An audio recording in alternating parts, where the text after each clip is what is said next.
हमारे देश के जवान जौन सीमा पे होली खेले ले वो खून का होली, वो खून के होली खेले ले भैया।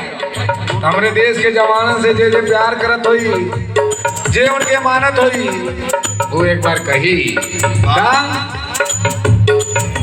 वो होली के मतलब का जानी भैया, होली के मतलब का जानी भैया, वो होली के मतलब का जानी भैया जे खाली फगुआ में रंग लगावेला। तो कैसे जानी हो? हरियो सनी होली उगे खेले जे सीमा पर गोली चलावेला। असली होली उगे खेले जे सीमा पे गोली चलावेला। असली होली उगे खेले जे सीमा पर गोली चलावेला।